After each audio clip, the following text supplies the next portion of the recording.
Guys, a lot of your shame that's holding you back is in your head, right? Like everyone has secrets. Everyone has fucked up shit that they've done. But you don't have to stay there forever. If you want productive agents, be a productive agent. Successful leaders take responsibility for everything. The greater the leadership, the stronger the organization. So guys, what holds you back? And I don't need you to say it because this might be personal to you. You may not be ready to share it. That's okay. If you want to do like Carla said, close your eyes and think about what holds you back. What keeps you from building your community?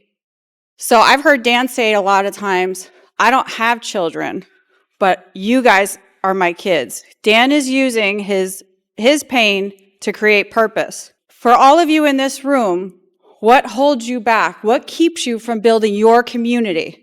I want you to pretend that that doesn't exist. Just for a second, pretend it doesn't exist. So a lot of you guys know me for, Ben, do I ever quit? Is it sometimes a little bit annoying? Yes. There is a reason why I behave the way that I do. For the early 2000s, the majority of the drugs in our country were transported via tour buses. And then they were distributed in various different ways. Anyone ever play a sport like at a high level, like college, semi-pro? Okay. Finding out that the truth is I got cut from UCLA. The truth is I wasn't good enough. And that really killed me. Like my identity was like, if I'm not a softball player, who am I?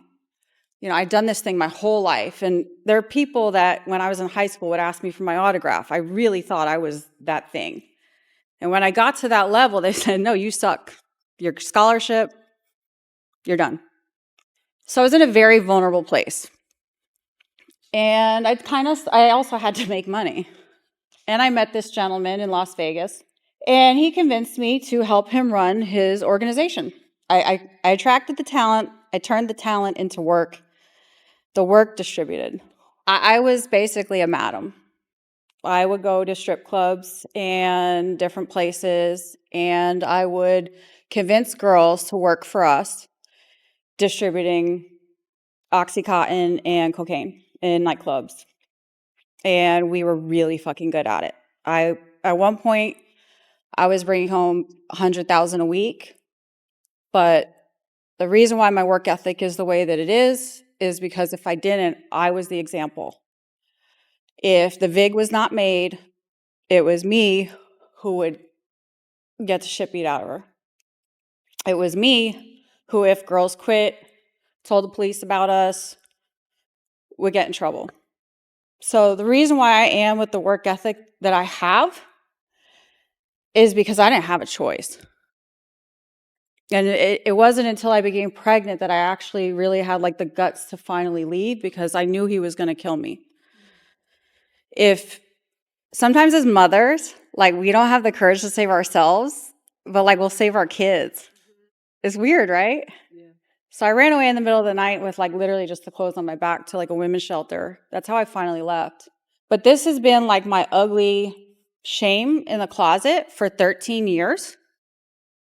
And I think that it's finally time for me to help people because I wasn't born to be a bottom bitch. Guys, a lot of your shame that's holding you back is in your head, right? Like everyone has secrets. Everyone has fucked up shit that they've done.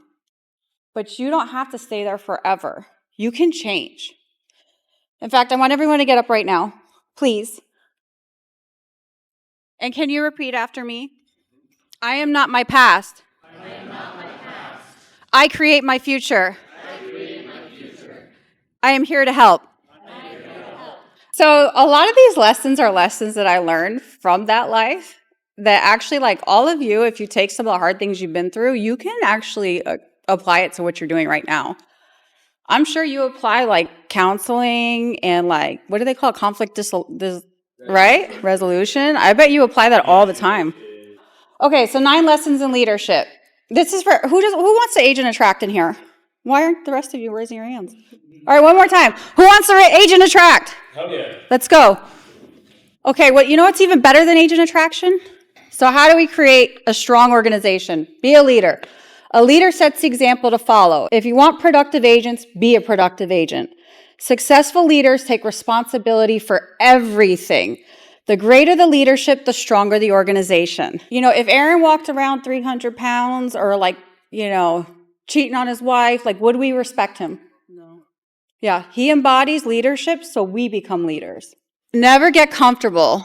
You are never done attracting. People quit, people get tired, people retire, people expire. A fresh turnout is always better than a burnout.